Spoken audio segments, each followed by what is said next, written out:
నెల్లూరు నగర నియోజకవర్గాల్లోని 42, 43వ డివిజన్లోని దాడివారి వీధి, మాన్సూర్ నగర్, కుద్దీస్ నగర్లలో ఏపీ వర్క్ board chairman, Nellore parliament TDP అధ్యక్షులు అబ్దుల్ అజీజ్ ఇంటింటికి తిరిగి పెన్షన్లు పంపిణీ చేశారు. ఈ సందర్భంగా అబ్దుల్ అజీజ్ మాట్లాడుతూ, ఏ ఇంటికెళ్లినా ఎవరిని అడిగినా 1వ తేదీన తలుపు తట్టి మరీ పెన్షన్ ఇస్తున్నారని చెబుతున్నారన్నారు. వృద్ధులకు 4,000, వికలాంగులకు 6,000, బెడ్ రీడెడ్ ఉన్న వారికి 15,000 ఇస్తున్నామని అన్నారు. గత వైసీపీ ప్రభుత్వం ఆంధ్ర రాష్ట్రాన్ని ఆర్థికంగా అస్తవ్యస్తంగా చేసి వెనక్కు నెట్టేసిందని అన్నారు. సూపర్ 6 అమలు చేయమని ఎంతో మంది అవహేళన చేశారని, చెప్పిన మాట చెప్పినట్టుగా సూపర్ 6 ని అమలు చేస్తున్నామని అన్నారు. అనుభవంతో రాష్ట్రాన్ని ఎలా నడపగలమో చంద్రబాబు చేసి చూపిస్తున్నారని, వ్యారంభం మాత్రమేనని ఇంకా చాలా చేయబోతున్నారని అన్నారు. ఇది ప్రారంభం మాత్రమేనని ఇంకా చాలా చేయబోతున్నారని అన్నారు. కూటమి ప్రభుత్వం పరిశ్రమలను ప్రోత్సహించే నమ్మకం కలిగిస్తుందని, అందుకే లక్షల కోట్లు పెట్టుబడులు ఆంధ్ర రాష్ట్రానికి వస్తున్నాయని అన్నారు.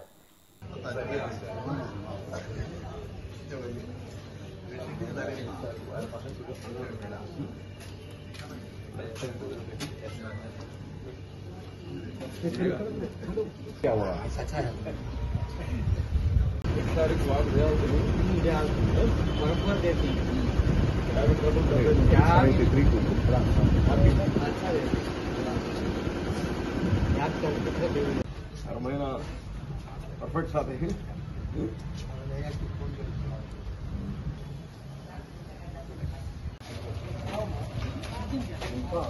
शकीला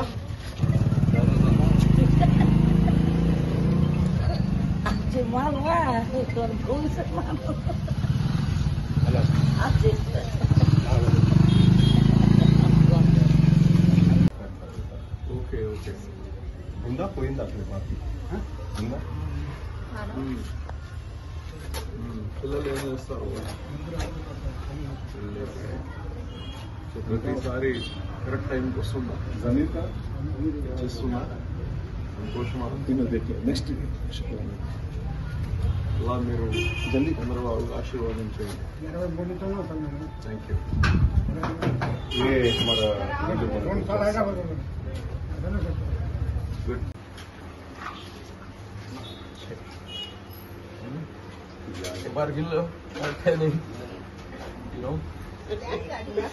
एक्स्ट्रा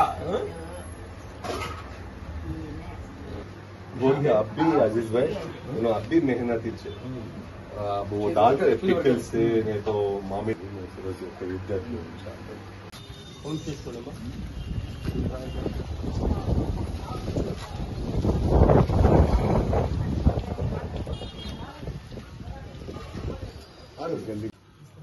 అందరికి నమస్కారం. ఈరోజు 1వ తేదీ అవ్వాతాతలు ఎవరైతే హ్యాండిక్యాప్స్గా ఉన్నారో వాళ్ళందరికీ ఈరోజు ప్రతి 1వ తారీఖు వాళ్లకొక ఆన్రోరియం లాగా ప్రతి 1వ తారీఖు ఈ ప్రభుత్వం వాళ్ళ ఇంటి వద్దకు వచ్చి వాళ్ళ గౌరవప్రదంగా వాళ్ళకి పెన్షన్స్ ఇవ్వడం జరుగుతుంది. అందులో భాగంగా ఈరోజు 43, 42 ఈ డివిజన్స్లో పెన్షన్స్ ఇవ్వడానికి నేను కూడా పాల్గొనడం ఎంతో సంతోషంగా ఉంది. ఏ ఇంటికి వెళ్ళినా ఉదయాన్నే 7 గంటలకల్లా వాళ్ళ ఇంటి దగ్గర మా యొక్క ప్రభుత్వం ఏర్పాటు చేసిన సచివాలయం నుంచి, అలాగనే తెలుగుదేశం ఇక్కడ ఈ స్థానికంగా మా పార్టీ వాలంటీర్స్ వెళ్ళి వాళ్ళ ఇంటి వద్ద ఇవ్వడం నిజంగా సంతోషంగా ఉంది. ఎవరిని అడిగినా మేము వచ్చేప్పుడే ఇట్ట ఇస్తున్నారా అంటే కాదు, ఎప్పుడు కానీ 1వ తారీఖు మరీ కొన్ని దగ్గరలో అయితే నిద్రలేపిస్తున్నారు అని కానీ వాళ్లే చెప్పడం జరిగింది. ఈరోజు అనేక మంది అవ్వాతాతలకి ఇచ్చాము. వికలాంగులు ఉన్నారో వాళ్ళకి 6,000 ఇచ్చాము. ఇంకెవరైతే బెడ్ రిడన్ ఉన్నారో వాళ్ళకి 15,000 ఇస్తున్నాము. ఈ ప్రభుత్వం గత ప్రభుత్వం ఆర్థికంగా అస్తవ్యస్తం చేసేసింది. అభివృద్ధి లేకుండా ఈ రాష్ట్రాన్ని వెనకంచులో పడిపోయాం. అటువంటి ప్రభుత్వాన్ని ఈరోజు మనం ముందుకు తీసుకెళ్తున్నాం.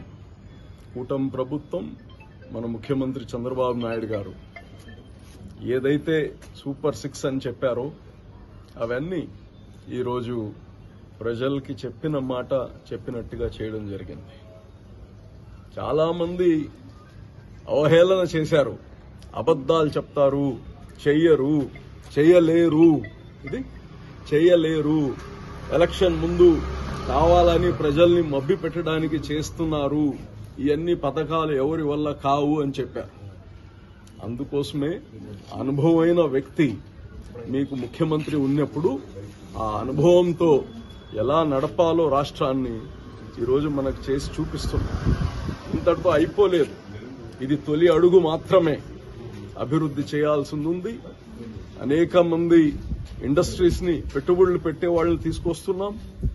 మీ బిడ్డలకి తల్లికి వందనంతో చదివిస్తే ఆ బిడ్డలు రేపు ఉద్యోగాలు కావాలంటే చదువు మాత్రంతో సరిపోదు కదా. చదివిన తర్వాత వాళ్ళకి సరైన దగ్గర ప్లేస్మెంట్స్ చేపియాలి. మీ డబ్బులు, మీకోసం తెచ్చిన డబ్బులు వృధా అవుతా ఉంటే ప్రశ్నించడం నేర్చుకోండి. ఎవరికి గాని మేం తప్పు చేస్తుంటే ప్రశ్నించండి. ప్రశ్నించడం మీ హక్కు. ఈరోజు మీరు ప్రశ్నించలేదు కాబట్టే 5 సంవత్సరాలు ఇటువంటి అన్ని వృధా అయిపోయాయి. వేల ఇల్లులు కట్టుంటే, లక్షల ఇల్లులు కట్టుంటే రాష్ట్రంలో ఇచ్చిన నాథుడు లేడు. ఉండే ఇవ్వకుండా జగనన్న కాలనీలు అని చెప్పి ఎక్కడైతే మునిగిపోతాయి అక్కడ అన్ని ఇచ్చి ఈ రోజు కాడ కట్టింది లేదు, ఏడ్చింది లేదు.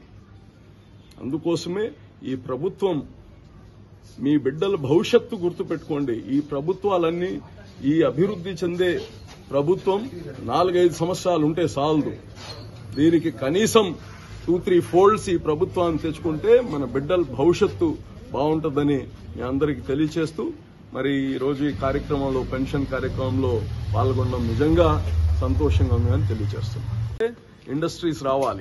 ఇండస్ట్రీస్ రావాలంటే ముందు నమ్మకం కలగాలి. ఈ రాష్ట్రంలో మనం ఫ్యాక్టరీస్ పెడితే మన ఆస్తులు అడిగిపోవు, ప్రభుత్వం సహకరిస్తుంది అనే ఒక నమ్మకం కలగాలి. ఆ నమ్మకం ఈ యొక్క కూటమి ప్రభుత్వం ఇస్తుంది. ఆ నమ్మకం ముఖ్యమంత్రి చంద్రబాబు నాయుడు గారు ఇస్తున్నారు. అందుకోసమే లక్షల కోట్లు ఈ రోజు పెట్టుబడి పెట్టడానికి ఆంధ్రప్రదేశ్కి వస్తున్నారు. ఇవన్నీ ఒక ప్రభుత్వాన్ని తెచ్చుకునే ముందు ప్రతి ఒక్కరూ ఆలోచించాల్సిన అవసరం ఉంది. ఈరోజు చంద్రబాబు నాయుడు గారు డిఎస్సి తీసుకొచ్చారు, మెగా డిఎస్సి. ఎంతమందికి 16,000 పైగా ఎవరైనా చదువుకొని ఉన్నారో వాళ్ళకి ఉద్యోగాలు రాబోతుంది. రైతు భరోసా ఇచ్చాం. మహిళలకి బస్సు ఫ్రీ, ఉచిత బస్సు అంటే ఇవన్నీ అబద్దాలు చెప్పారు. ఈరోజు నిజమైంది. అక్కా చెల్లెళ్ళు ఎక్కడ పోవాలన్నా ఫ్రీగా బస్సులో ఎక్కిపోయే పరిస్థితి. అన్నా క్యాంటీన్లు తీసుకొచ్చి పెట్టారు. నిన్న ప్రతి దగ్గర ఒక దగ్గర పోతే వాళ్ళకి అన్ని ఇల్లులు చంద్రబాబు నాయుడు గారు గత ప్రభుత్వంలో కట్టిస్తే, అంటే 14-19లో ఇల్లులు కట్టిస్తే ఈ రోజు దాకా వాళ్ళకి ఇల్లులు ఇచ్చిన దాఖలా లేదు. షాడిస్టి పనులు అన్ని, పేదల కోసం పెట్టిన అన్నాన్ని తీసేశారు. దీంట్లో ఎవరికైనా సంతోషం కలగద్దా? మంచినీళ్లు పెట్టించాం. అర్బన్ ఏరియాస్ లో ఎన్టీఆర్ సుజలా అని 2014-19లో నేను మేయర్ ఉన్నప్పుడు, మంత్రిగా నారాయణ గారు ఉన్నప్పుడు నెల్లూరు నగరంలో మొత్తం మినరల్ వాటర్ ఇవ్వాలని చెప్పి ప్లాంట్లు పెట్టించాం. దాదాపు 100 ప్లాంట్లు. కనీసం వీళ్ల ప్రభుత్వం వచ్చిన తర్వాత దానికి బటన్ వేసి దాని నీళ్లు తెచ్చిచ్చే పరిస్థితి లేకుండా ముయించేశారు. ఎవరికి 2 రూపాయలకి 20 లీటర్ల నీళ్లు ఇచ్చేదాన్ని ముయించారు.